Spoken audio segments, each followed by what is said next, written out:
This episode is brought to you by Amazon. Sometimes the most painful part of getting sick is the getting better part. Waiting on hold for an appointment, sitting in crowded waiting rooms, standing in line at the pharmacy, that's painful. Amazon One Medical and Amazon Pharmacy remove those painful parts of getting better with things like 24/7 virtual visits and prescriptions delivered to your door. Thanks to Amazon Pharmacy and Amazon One Medical, healthcare just got less painful. Welcome back to Mama Mystery. I am your host, Kelly. Bam, bam, bam. And I'm your co-host, Austin. Austin is wound for sound today, you guys. He has a baseball. If you hear it banging against the walls, I just don't even have the patience to edit out his behavior. So we're just going to deal with it. What's up? What did you do today that got you so wired? Talk to some good people. Having a good day. Fired up. You are so fired up. What you got for us today, Big Buns? Well, today we are going to be talking about a case that we've actually covered before. Just so if people know, I just call my wife Big Buns. It's like something we do. It's not offensive. I'm not offended. You called her Big Buns. They are big, review. so it is what it is. But so the other day I posted a picture of Scott and Laci Peterson, and there's been a lot that's happened in this case since you and I covered it way back in the beginning. I don't even know what the sound quality of that episode is like. I know we've come a long way. I bet it was 3 years ago. To even tell you how far we've come, I had it on a hard drive. I had that episode on a hard drive, just the audio of it, I think. Mm-hmm. And the hard drive wouldn't even connect to my computer because it's so old. It was October of 2020. Yeah, so almost 3.5 years ago. And I do remember we disagreed on the outcome on that episode. Yes. Do you remember how we disagreed? I don't. I remember Scott Peterson, something about getting a ticket from the boat ramp, and I was like thinking he was innocent, and you thought he did it. Incorrect. Well, vice versa. Okay. You thought he was super guilty. I had doubts, and we almost got into a fight.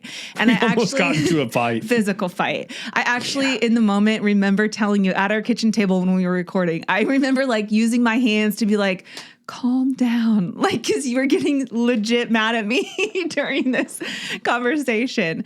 But I don't recall. We are going to talk about it again today. I'm going to go into a little more deep detail. So this is going to be a two-parter. We're going to do part 1 this week, part 2 next week. But there's a lot to talk about. And I want to know your thoughts, because here's the thing. I almost feel like hesitant to even talk about this because of my doubts, because I know that I am kind of a black sheep when it comes to this case. So many people are so convinced of his guilt. I have doubts. Not very many people have doubts about his guilt. And so we're going to get into all of it. We're going to talk about all of it. I promise. I'm not going to leave any stone unturned. And if you have any comments or something you want me to address within this case, please message me. You can go to mamamystery.com, and there's actually a form there where you can request a case, or you can just send us a message. So just keep it respectful is all that I ask, because sometimes people get a little wild. If you don't keep it respectful, get lost. All right. So here is the story of Scott and Laci Peterson.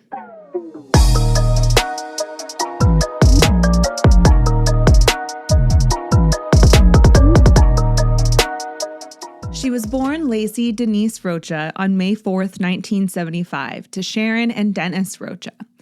Sharon and Dennis owned a dairy farm growing up. Laci and her brother Brent spent a ton of time outside getting dirty and living a classic, simple life on the farm. Her mom said, "I always knew she was going to be a good, happy baby. Within a few days, she was sleeping through the night, and when I would go get her out of her crib, she would always wake up with a smile on her face. All her life, she has been a happy person." Laci's parents separated when she was little, with Sharon moving Laci and her siblings to Modesto, California.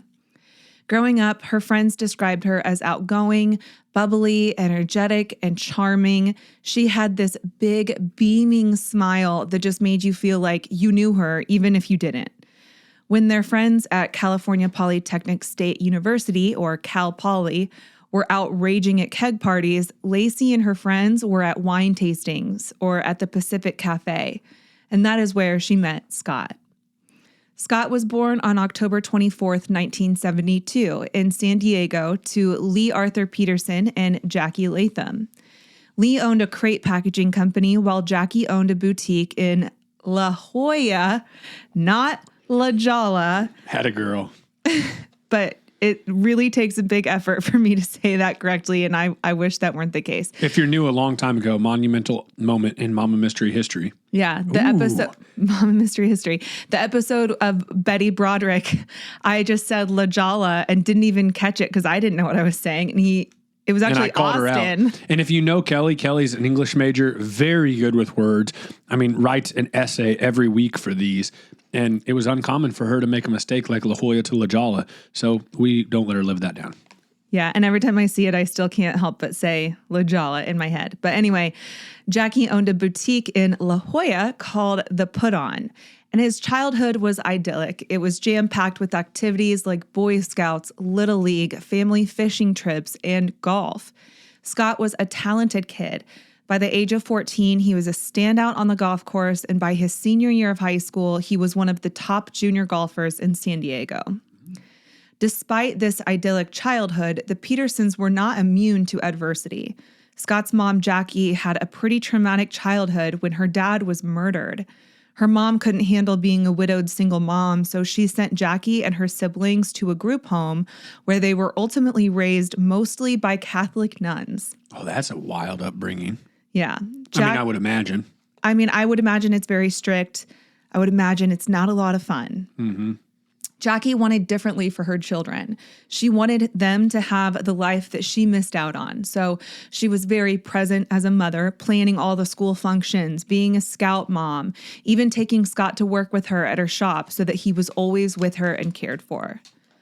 In school and in sports, Scott always excelled and left a stellar impression on his teachers and his coaches. And when he went to college, he attempted to join the golf team at ASU, but ultimately he didn't make it. He dropped out after one semester and moved into a bachelor pad with his golf teammates. In the spring of 1994, Scott enrolled at Cal Poly, where Laci was a student.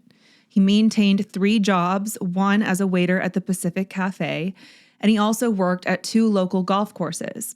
He planned to major in international business, but changed his mind, switching to agricultural business instead. So while Scott was working at the Pacific Cafe, Laci would frequently visit the restaurant with her friends. She had her eye on Scott, and being the outgoing, charming girl she was, she actually approached him by giving him her phone number. He didn't call right away. He played it a little hard to get. But when he finally did, Laci was ecstatic. She called her mom, Sharon, beaming about the guy she was about to go out with, predicting this was the man she was going to marry. Their first date was deep sea fishing, and Laci got sick. But despite the rough start, it didn't deter either of them from pursuing a relationship. When Laci brought her mother down to finally meet Scott, he presented them with a dozen roses each, a dozen red ones for Laci and a dozen white ones for Sharon. He was a charmer. Yeah, got game.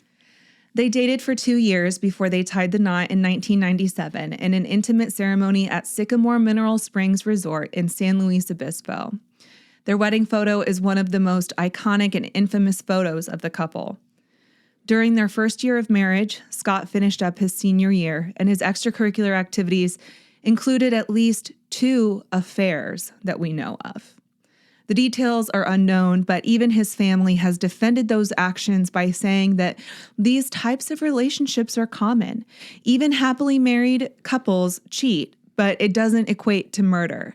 And while I agree with the second sentiment, the first one is such an obtuse response to someone stepping out on their marriage. Happily married couples cheat. Yes, exactly. No, if you're boasting yourself as being in a happy marriage, but you're actively cheating on your spouse, that indicates to me a very serious character and moral defect. I know it's common for people to cheat when they're stuck in an unhappy marriage, but to claim that you're happy, but you're sleeping with other women, that's sociopathic and sick, in my opinion.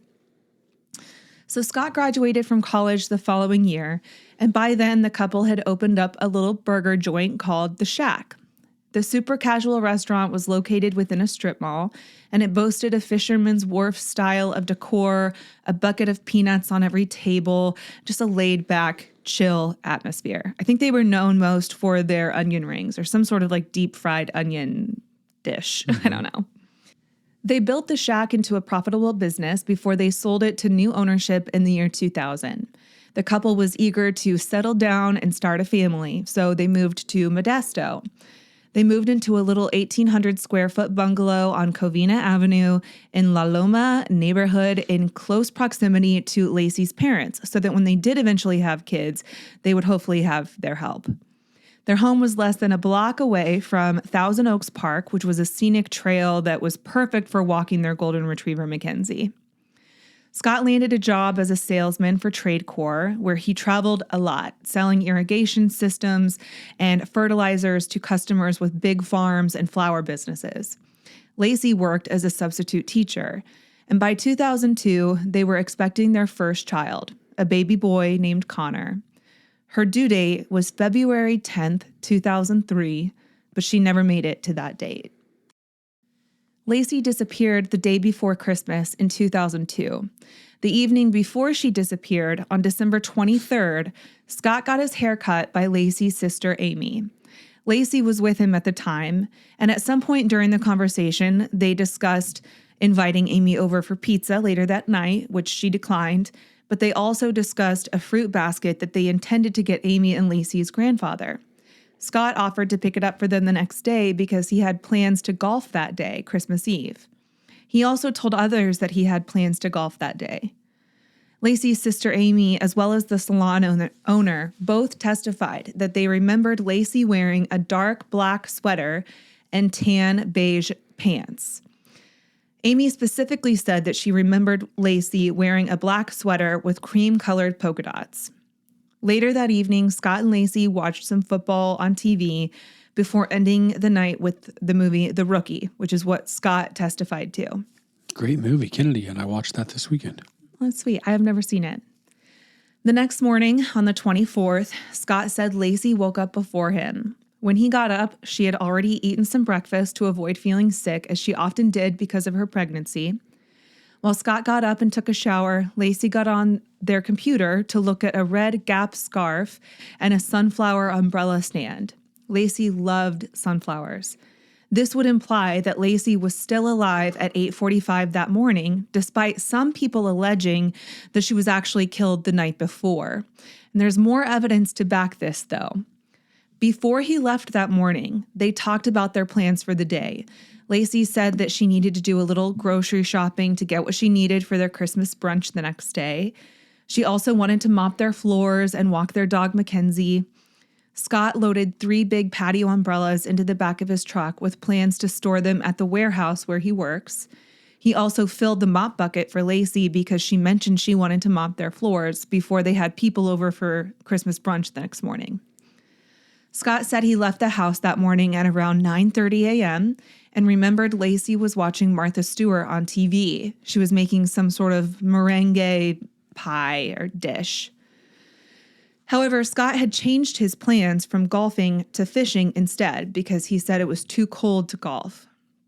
He left the house between 9:30 and 10 a.m., and first he stopped at his work's warehouse to drop off the umbrellas and check his email. Computer forensics showed that Scott was logged onto his computer at the warehouse between 10:30 and 10:56 a.m.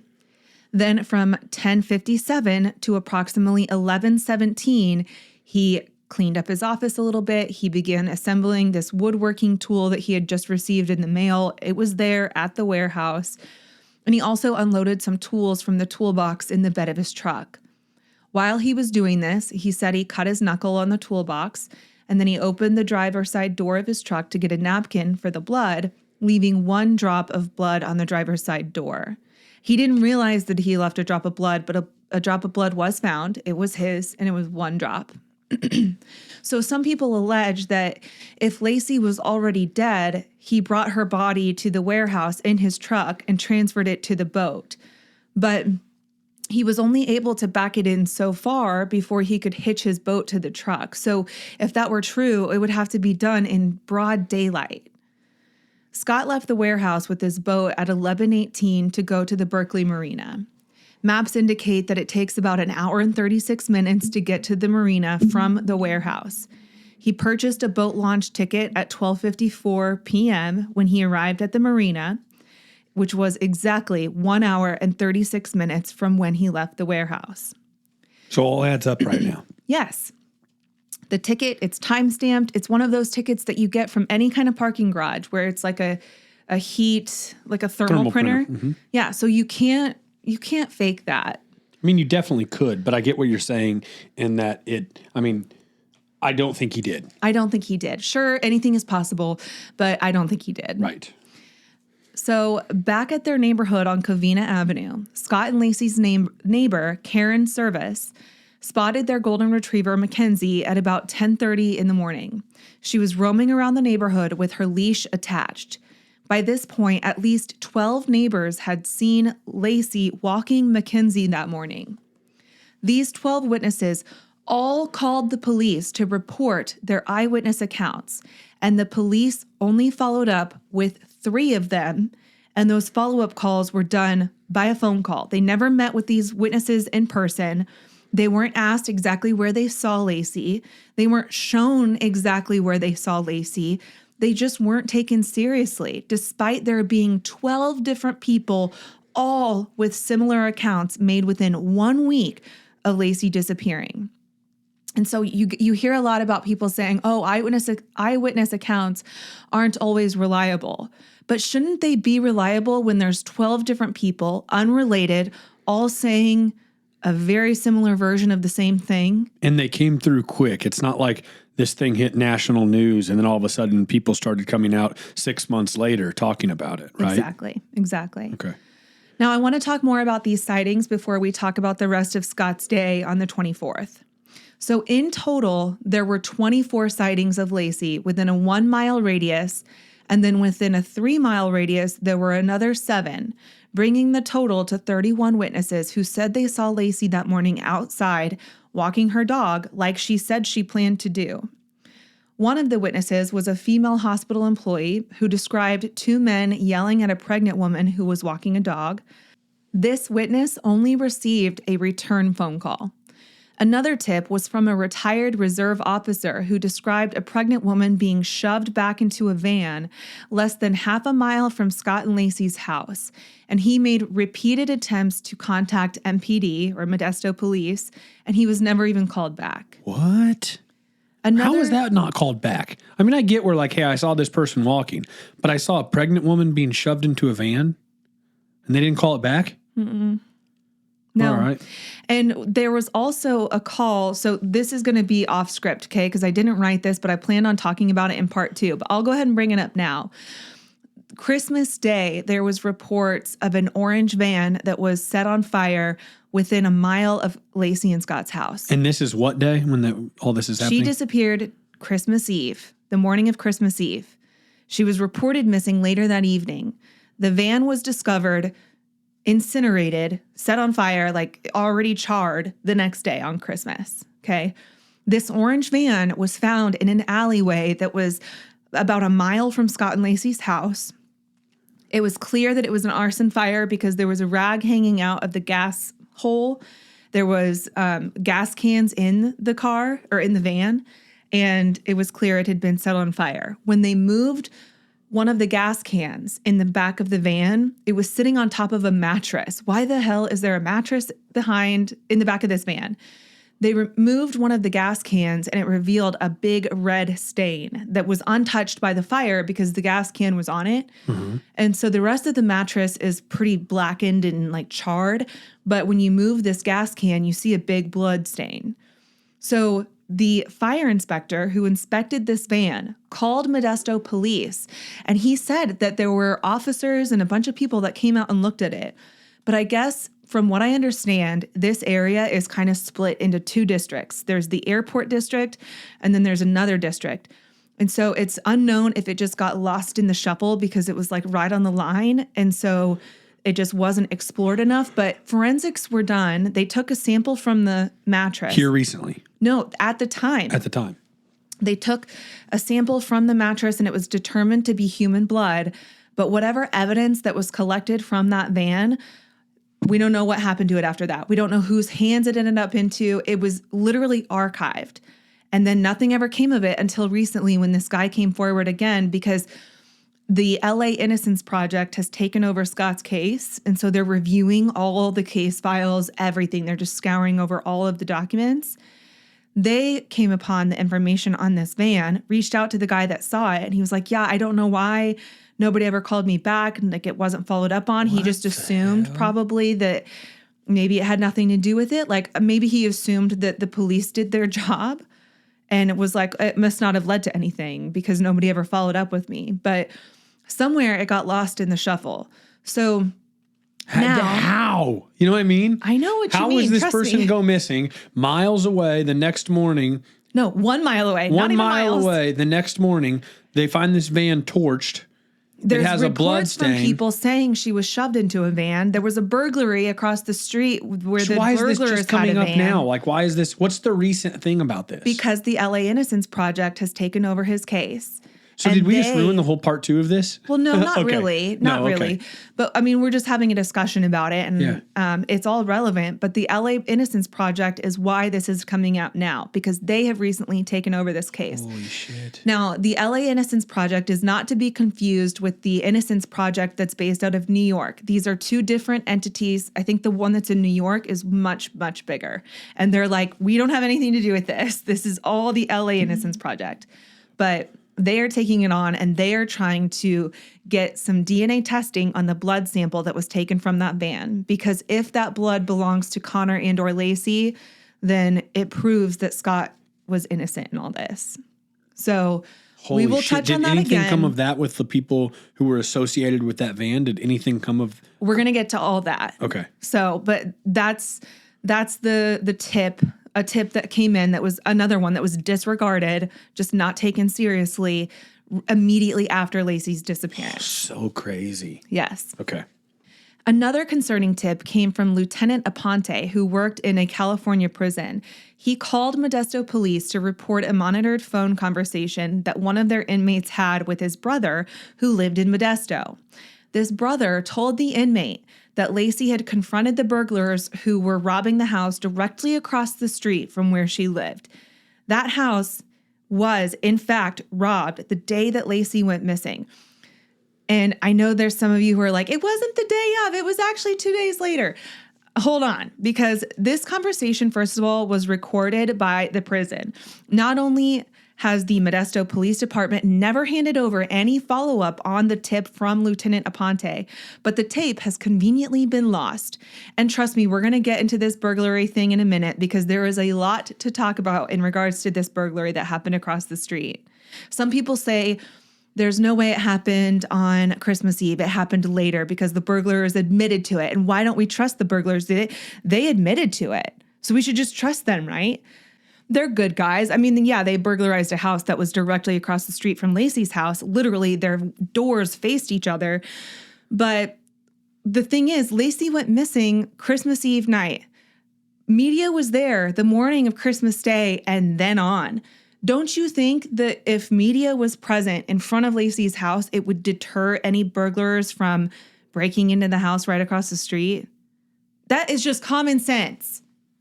But anyway, the lead detective on Laci's case, Craig Grogan, was questioned on the stand by prosecutor Bridget Fladiger. I'm sorry, I don't know the name. And the detective implied that following up on the sightings was an impossible task.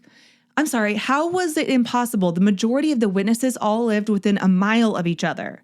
We've heard 1 of to 3 cases miles get of each solved other. that make no sense how they get solved. And it was impossible to check into this.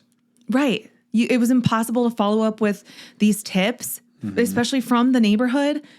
Okay, now back to Scott's whereabouts on the day that Laci disappeared. We left off with Scott purchasing the marina ticket at 12:54 p.m. He told the police that he puttered around the bay for about an hour and a half, and then as he left the marina, he called the house and Laci's cell phone, but she didn't pick up. So he left the infamous voicemail that was like, "Hey, sweetie. Hey, beautiful. I'm not going to have time to pick up that basket for Papa. I was hoping maybe you could get it. Okay, love you, sweetie. Bye."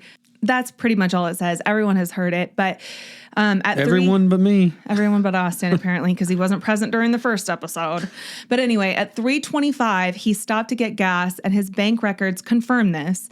And then he called Laci again at 3:52 p.m., but she didn't pick up, and he did not leave a voicemail that time. So he arrived back at the warehouse to park his boat at about 4:15 p.m. and then he headed home. He got home between 4:30 and 4:45 and immediately found Mackenzie in the backyard with her leash attached. So he took the leash off and brought it inside. He noticed Laci's car was still in the driveway, but when he got inside the house, he realized Laci wasn't there. So he actually assumed that maybe her mom picked her up and that she was at her parents' house preparing for Christmas the next day. Then he changed his wet clothes from fishing and put them in the washing machine. Then he grabbed a piece of pizza out of the fridge, poured himself a glass of milk, and headed into the bathroom to take a shower. After showering, he went back into the kitchen to check their answering machine. He listened to the message that he left Laci as he was leaving the marina, and he also heard a message from Laci's stepfather, Ron Gransky, asking if they could bring whipped cream when they came over. So Scott called Laci's parents and asked them if Laci was there, and when he realized she was not there, he immediately started going to the neighbors door to door, calling them and other friends to ask if they had seen Laci, while Ron called the police to report Laci missing. So there's a lot of discrepancy a lot of, upset people because he didn't call the police, but he's out looking and searching the neighborhood. And we have no proof that he did or didn't do that. So, some people might roll their eyes and think, yeah, I doubt he actually did that. We don't know, actually, but that would explain why Ron called instead. I don't know. So now the search begins. When police arrived at the Petersons' house, Laci's keys, wallet, and sunglasses were all found in her purse, which was left in her closet. Initially, it seemed as though Laci went for a walk in the neighborhood and possibly disappeared during that walk. Laci's family was very supportive of Scott, calling them the ideal couple, the couple that everybody wanted to be. They appeared to be so happy. They have this baby on the way. It's like the American dream. But investigators brought Scott in almost immediately and questioned him just to get an idea of who and what they're working with. And this is very standard in any missing persons case. The husband is usually the first suspect. He's asked the typical questions like, tell me about your marriage. Do you guys have any problems? He says, no, things are good. He's very kind of cold and callous and very leveled. He's not very emotional. He doesn't seem very concerned. But I will also say that his affect doesn't ever appear to change, ever. Not throughout the search, not throughout all the stuff that comes out about him and his lies, not when he's faced with it, not during his conversation with Diane Sawyer. His affect never changes. And I'm not saying I'm not saying that points to guilt or innocence. I just think it's interesting. So he never acts super upset? Correct. Ever? No. Interesting. He acts like he's expecting her to come back later. I don't think he ever gave off the impression that he assumed the worst had happened.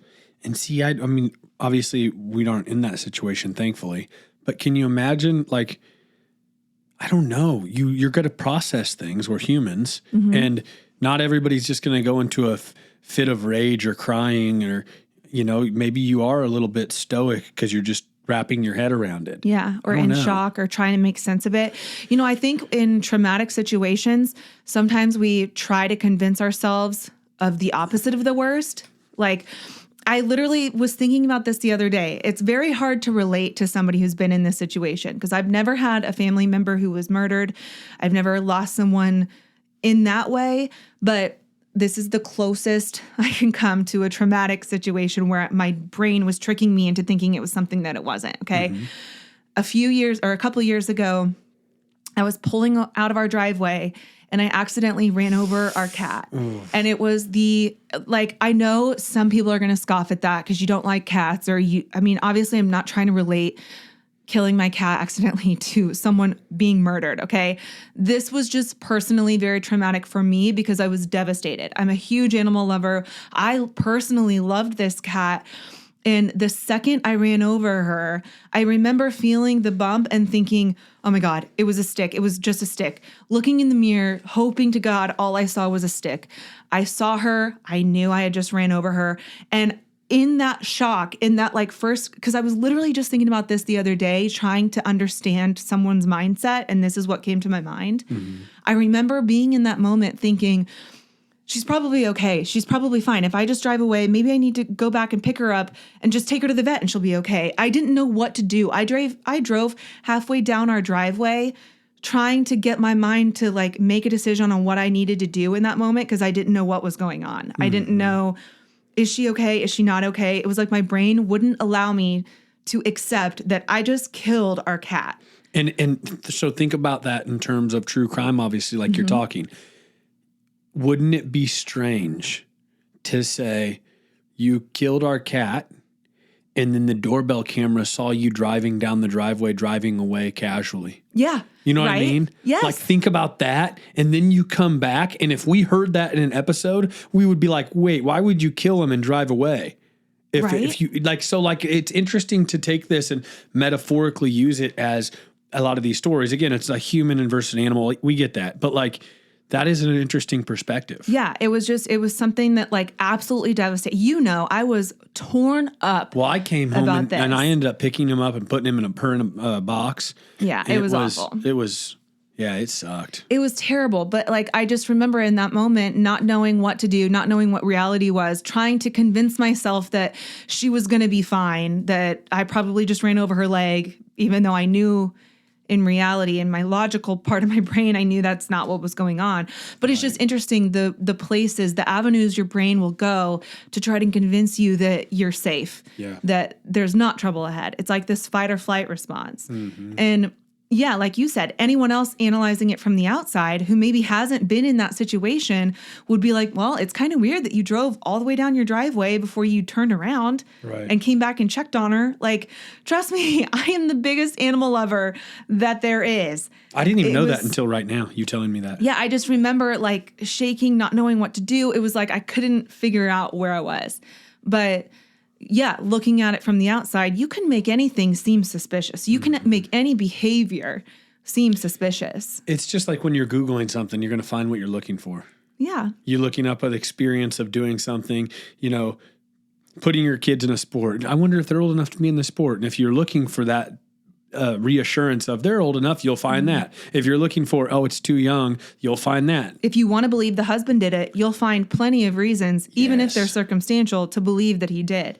And I have to just say, to wrap up part one, that is how I feel about this case. I feel like there was not a fair trial given here because he was immediately looked at from the police and they didn't like search or investigate any other kind of avenues. They immediately got a bad feeling from him.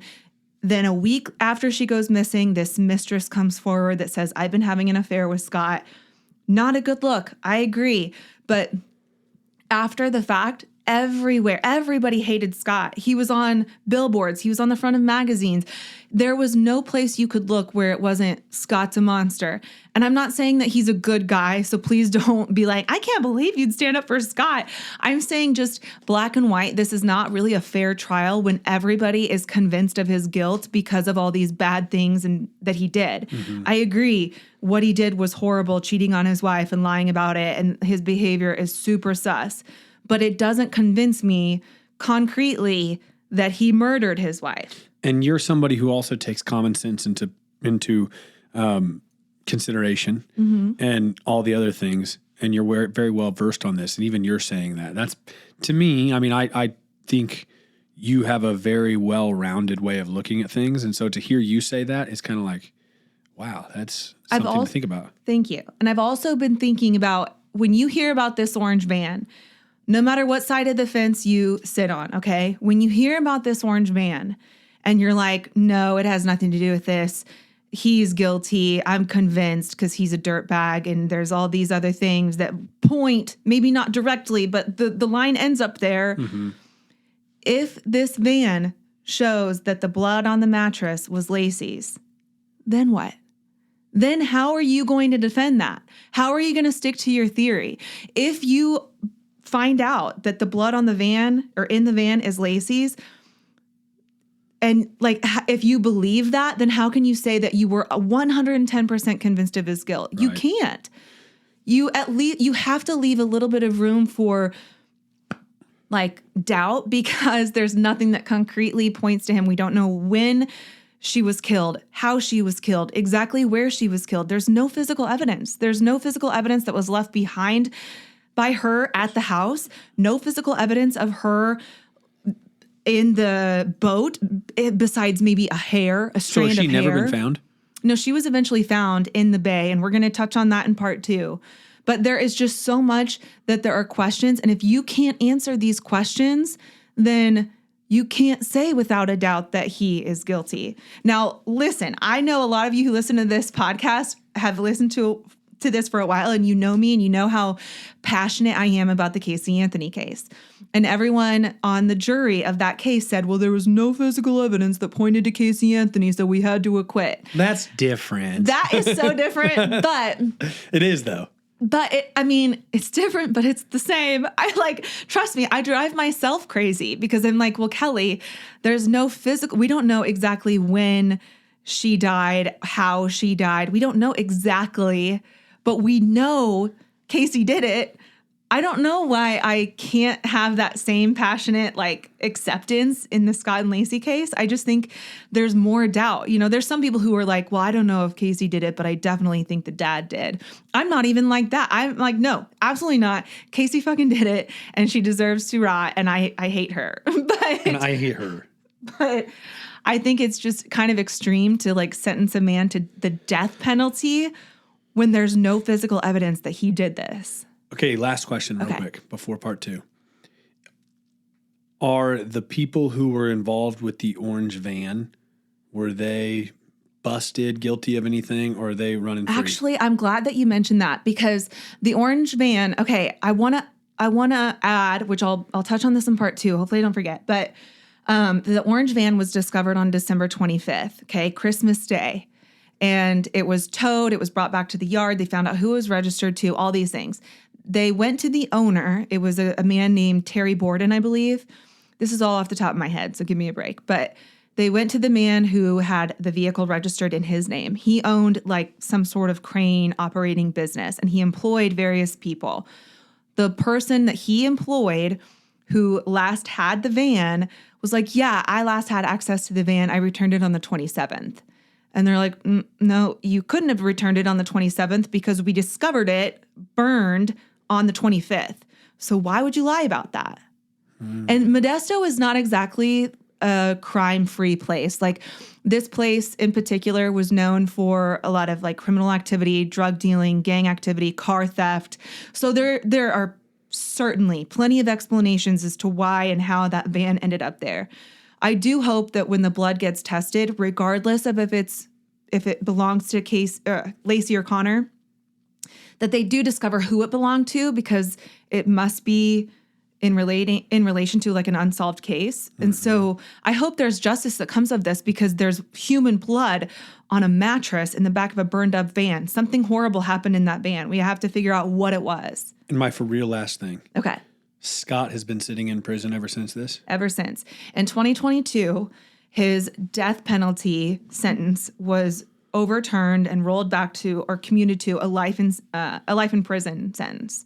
So he is now no longer at San Quentin. He's in a different facility, but he is still sentenced to life in prison without parole. This was a completely unrelated thing. This was because of something that happened during jury selection where the jurors weren't screened appropriately during the voir dire process, which is where they ask jurors, how do you feel about the death penalty? If you agree with it, if you don't agree with it, can you change your opinion based on this? Can you come into this with an unbiased mindset? Anyway, during that screening process, there was somebody who made it through that shouldn't have. And so they commuted his sentence from death to just life in parole or life without parole. But it's unrelated to any of this evidence. The LA Innocence Project didn't come in until after the fact. This is separate. But they're trying to get him a new trial based on new evidence. Part 1 done? Yeah, man, I'm exhausted. Sorry, that last 10 minutes was a ramble. If you made it through and listened to all my stuttering and then I applaud you because I struggle sometimes without a script. But that is part 1. Come back next week. Biggest self-critic. Mama, mystery, out.